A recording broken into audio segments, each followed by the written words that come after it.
We will be doing intermittent updates on the tranches of Epstein files that continue to be released, and there's always shocking and horrifying things in them, in some cases creating more questions than answers. But you can see here, the Trump administration expects Epstein files release could last another week, so this might just keep happening. Now, I get that the deadline was like early December, that now they've blown past, or mid-December, but it's very convenient that they're releasing all of this notable stuff right over a holiday break, right as people are going to be more focused on other things.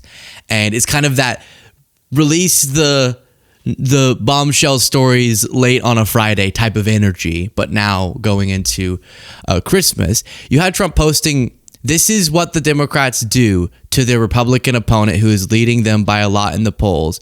This is AI and it is very dangerous for our country." This is back from 2024. "Also, I was never on Epstein's plane or at his stupid island. Strong laws ought to be developed against AI. It would be a big and very dangerous problem." And then we learn.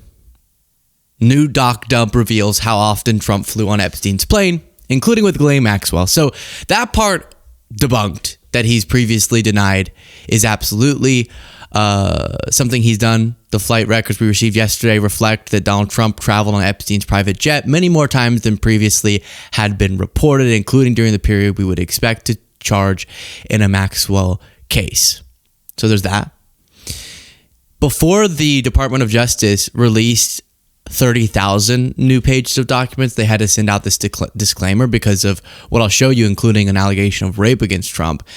They posted, "The Department of Justice has officially released nearly 30,000 more pages of documents related to Jeffrey Epstein. Some of these documents contain untrue and sensationalist claims made against President Trump that were submitted to the FBI right before the 2020 election. To be clear, the claims are unfounded and false, and if they had a shred of credibility, they certainly would have been weaponized against President Trump already. Nevertheless, out of our commitment to the law of transparency, the DOJ is releasing these documents with the legally required protections for Epstein's victims." So what was about to be released was so bad that they had to pre-post, not about anyone else, but just about Trump, that we're going to release some stuff and it's going to look bad, but it's not true. And we'll circle back to that. But one of the things that we definitely learned is that Kash Patel was lying, or mistaken, I think lying, under oath when he said this during a recent Senate hearing. Who, if anyone, did Epstein traffic these young women to besides himself? Himself. There is no credible information. None. If there were, I would bring the case yesterday that he trafficked to other individuals. And the information we have, again, is limited. So the answer is no one? For the information that we have. In the files? In the case file. So what does that statement mean? I think in short, it's there were no co-conspirators, at least from what we gathered and reviewing the files. Well, now we know that to not have been true. So that was perjury. Or he just wasn't actually reviewing the files as he said he was, so that would also be perjury. The Epstein enterprise engaged in a pattern of criminal activity in the Virgin Islands and elsewhere with the criminal purpose and goal of placing a steady supply of vulnerable female children and young women into sexual servitude in service of Epstein's desires and those of his associates. And it comes up multiple times here that there were co-conspirators. You can see here, of the 10 co-conspirators, 3 have been located in Florida. And served GJ subpoenas, one in Boston, one in New York City, and one in CT, where were located and served. 4 of the 10 are outstanding, with attempts having been made. 1 is a wealthy businessman in Ohio, etc. You had them identifying that there absolutely were co-conspirators. Ken Delanian said, "Just because somebody is named in a DOJ criminal case doesn't mean they did anything wrong. That said, if prosecutors developed enough evidence to call someone a co-conspirator but didn't charge him, it still could go very badly for that person in the court of public opinion." And so you had these mentions in the documents to co-conspirators that I just read to you.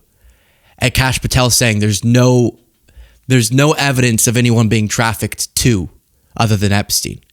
Now that he said such a clear statement that to me it's obviously perjury, which is a big deal. It would be different if he said there was never enough evidence to bring a criminal case.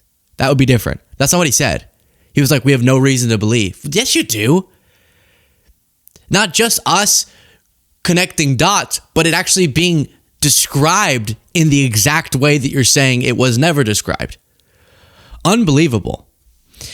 Then you have this making a lot of news. Letter sent by... While we continue through the segment, if you do appreciate the show, please do click the subscribe button right below the video. It is free, but it helps to get the word out about what we do. Letter sent by Jeffrey Epstein, apparently in the days before he took his own life, to convicted sex abuser Larry Nassar, who, again, convicted of abusing so many U.S. gymnasts over the years. In that letter, Epstein wrote to Nassar, our president, and he was referring, it seems, to President Donald Trump at the time, our president also shares our love of young, nubile girls.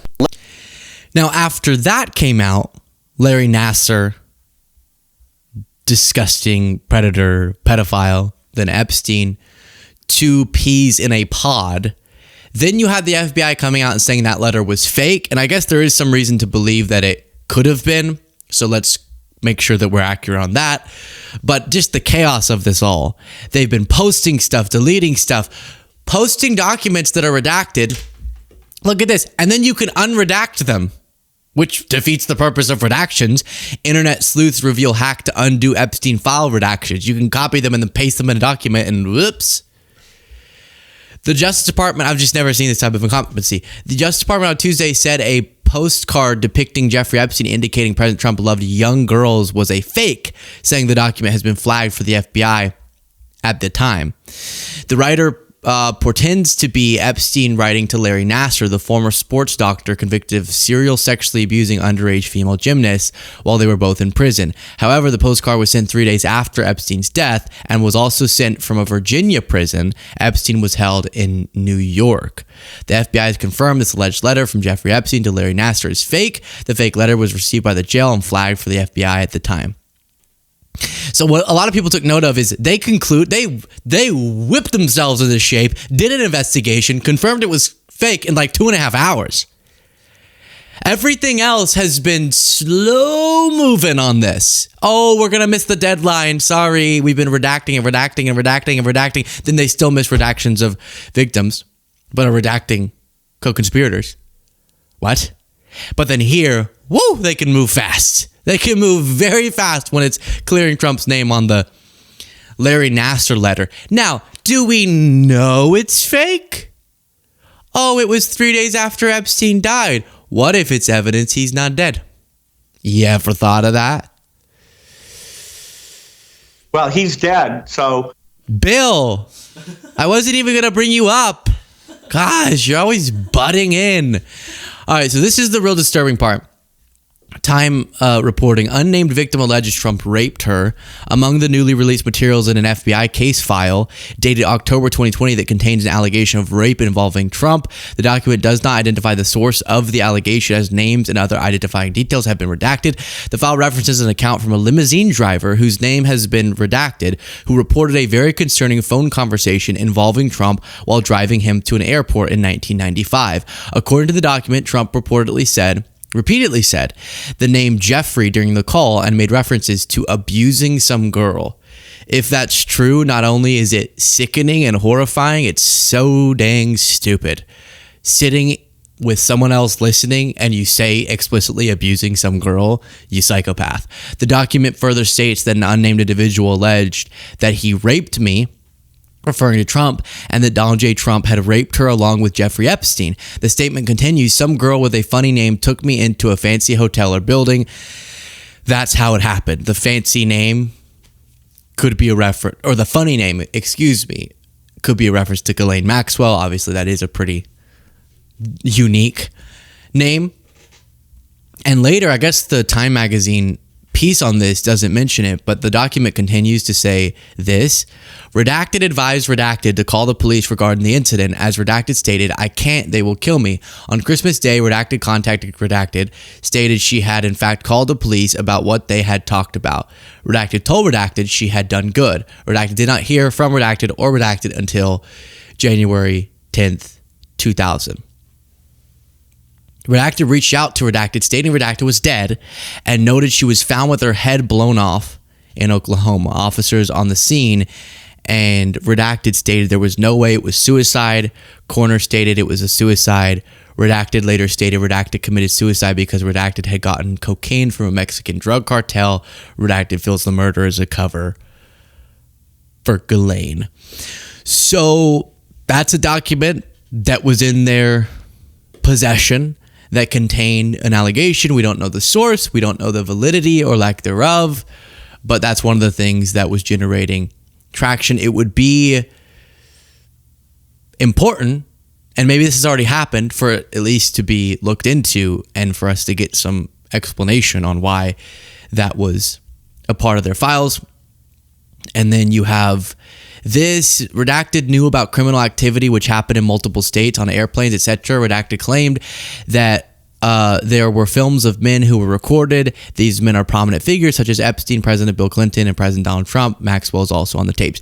To be fair and accurate, with a lot of these, people can make allegations to law enforcement, or allegations can be swirling and that law enforcement can look into them. Doesn't necessarily mean that the FBI is saying this thing is confirmed or anything like that.